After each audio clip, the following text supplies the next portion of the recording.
Hello, എൻ്റെ കുട്ടാപ്പിക്ക് ഒരുപാട് സന്തോഷമുള്ള ദിവസമാണ് ഇന്ന്. അവൾ ആഗ്രഹിച്ച പോലെ തന്നെ അവൾക്ക് വലിയ ടെഡി ബിയർ വേണമെന്ന് പറഞ്ഞിരുന്നു. അപ്പോൾ അതുപോലെ ഒരു വലിയ ടെഡി ബിയർ അവൾക്ക് വാങ്ങിക്കൊടുത്ത് അവൾ കെട്ടിപ്പിടിച്ച് ഉറങ്ങാൻ വേണ്ടിയിട്ടുള്ള ഒരു ടെഡി ബിയറാണിത്. അതിനിടയിലുള്ള സൈഡിൽ കൂടെ ഉപ്പുമുളകും കാണുന്നുണ്ട്. ഉപ്പുമുളക് ഇങ്ങനെ എത്ര എപ്പിസോഡ് കണ്ടാലും അവൾക്കും മതി വരില്ല. പാർക്കുട്ടിയെ ഭയങ്കര ഇഷ്ടമാണ് കേട്ടോ. അങ്ങനെ ഇന്ന് നമ്മൾ ടെറസ് തൂക്കാൻ പോവാണ്. അപ്പോൾ ഞങ്ങൾ രണ്ടുപേരും വൈകുന്നേരം ചൂരും വേസ്റ്റ് വരിയൊക്കെ കൊണ്ട് ഇവിടെ ടെറസിലോട്ട് ഇറങ്ങിയിട്ടുണ്ട്. ഇതിൻ്റെ മുന്നേ ഡെയിലി എത്ര തൂത്താലും ഇതന്നെ അവസ്ഥ കണ്ടില്ലേ? ആ ഭാഗത്തോട്ടൊക്കെ എന്ന് വെച്ചാൽ ഫുൾ കുഞ്ഞു കുഞ്ഞു കുഞ്ഞു കുഞ്ഞു ഇലകളും ഇല വന്ന് വീണിട്ടുണ്ടാവുന്ന ഒരു തരം ഒരു പൊടി ഉണ്ടല്ലോ. അങ്ങനെ പുഴു അതിൻ്റെ ഇടയ്ക്ക് ഉണ്ടോ പുഴു പോണത് കണ്ടോ?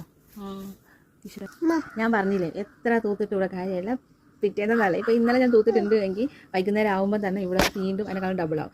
ഇതിപ്പോൾ ഞാനാണ് ഞാൻ ഇവിടെ തൂത്തത്, ഇന്നലെ എൻ്റെ ഹസ്ബൻഡ് അവിടെ തൂത്തത്. ഇന്നിപ്പോൾ ഞാൻ വീണ്ടും ഞാൻ ഇവിടെ തൂക്കാൻ വേണ്ടി ഇറങ്ങിയിരിക്കുകയാണ്. പിന്നെ അത്യാവശ്യം നല്ല കുഴപ്പമില്ലാത്തൊരു ഓക്കെ ക്ലൈമറ്റാണ്, നല്ല കാറ്റൊക്കെ കൊണ്ടിരിക്കാൻ നല്ല രസമാണ്. അപ്പോൾ അതുകൊണ്ടാണ് ഒന്നാമത് ഇവിടെ കയറി ഇങ്ങനെ ഇരിക്കണം. ഇങ്ങനെ ചാരി ഇരുന്ന് കഴിഞ്ഞാൽ ചുറ്റിലുള്ള ഒന്നും കാണാൻ പറ്റില്ല എന്ന് പറയുന്ന പോലെയാണ് കാര്യം അല്ലേ. എൻ്റെ ഇടയിൽ എൻ്റെ കുഞ്ഞാ പിന്നെ ഹെൽപ്പ് ചെയ്യാൻ നോക്കിയതാണ്. ഞാൻ തൂത്ത് വാരും മുന്നേ തന്നെ അവൾ തൂക്കാൻ തുടങ്ങി. അപ്പോൾ കയ്യിൽ എന്തോ വെച്ച് കടിച്ചു കൊടുത്തു. അപ്പോൾ കുഞ്ഞിക്ക് കൈയൊക്കെ ചൊറിഞ്ഞു, വിഷമായി, സങ്കടമായി, വിഷമിച്ചിരിക്കണം അല്ലേ. കാല് ഡ്രൈ ആയിട്ട് പൊരിഞ്ഞു പറഞ്ഞത് ക്ലൈമറ്റ് ചേഞ്ച്.